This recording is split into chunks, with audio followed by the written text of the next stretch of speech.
Good afternoon, it's Adil Fazal here, market analyst on behalf of CFDs.com, a leading spread betting and CFD brokerage. Be sure to visit their website www.cfds.com and learn about their products and services. Alternatively, you can visit the educational site also and learn with regards to latest charts, analysis, videos, etc. Is certainly uploaded on there daily. Okay. The FTSE 100 end of market review or end of day review. Today is the Monday, 19th of October 2015. So let's see how we can decipher these markets. Okay, so FTSE 100 itself actually finished the day relatively weak, down 0.4% at 6352. The main fundamental currents really were, first of all, you had Chinese data overnight. The mining shares, well, according to Reuters, this is basically mining shares fell along with metal prices after China reported that economic growth slowed in the third quarter. So basically retail sales and the GDP number actually came out slightly better than expected, but the industrial profits came out worse than expected. But overall, we are down and the market certainly does remain weak. Okay, now Anglo-American fell 6%, Glencore, Antofagasta, BHP, etc. And you can see that with the mining sector as well.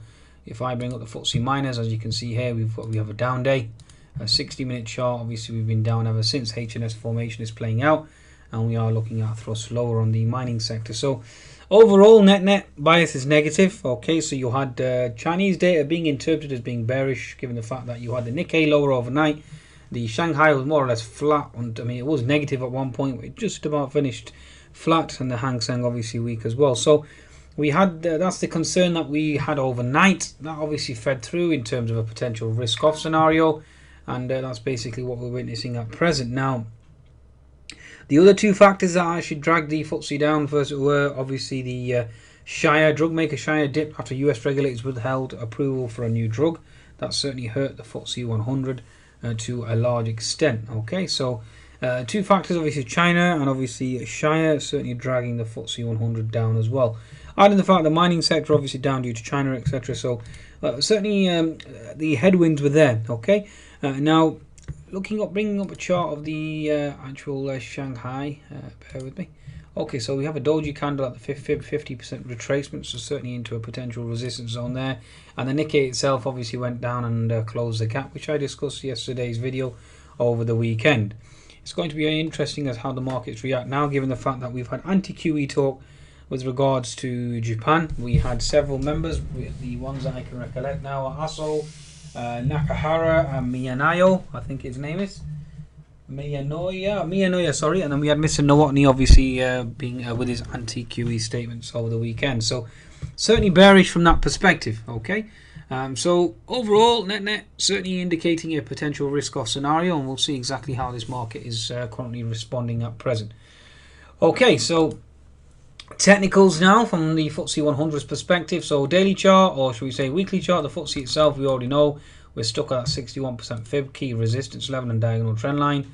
The daily chart itself is still stuck at that quagmire of 6430, previous resistance equals support. Okay, and that's certainly acting as a resistance zone. Diagonally, we have this potential here now of diagonal trend line, which certainly is certainly coming into play. We did have a pivot high of 6407, so it certainly looks like a stop loss hunt intraday, and the market certainly gave it all back. The 10-minute chart of the FTSE is probably the most interesting because we have a H&S formation. So you have this potential thrust high in the morning rejected, then a lower high, obviously around the 6377 region, and the market is obviously obeying the neckline at present. So if we take the pivot high at 6407, take it to the neckline at 6357, so you have a 50-point drop. So you're looking at around the 6300 level on the downside. So that's basically what we're observing, and that's what we're expecting with regards to the FTSE itself. Okay, understood. So that's exactly what we're expecting at present. So 6300 region on the FTSE 100, and just to confirm, I am short the FTSE at this current juncture, and I am in the bearish camp. Okay, just to declare my obviously my book at present, just in case you expect this or you want to take out the bias from my analysis. Okay, we clearly have a H&S formation. We clearly have respect to the neckline of this H&S. We have obviously mining sector under pressure due to China, given the fact that the data wasn't as bad to justify QE.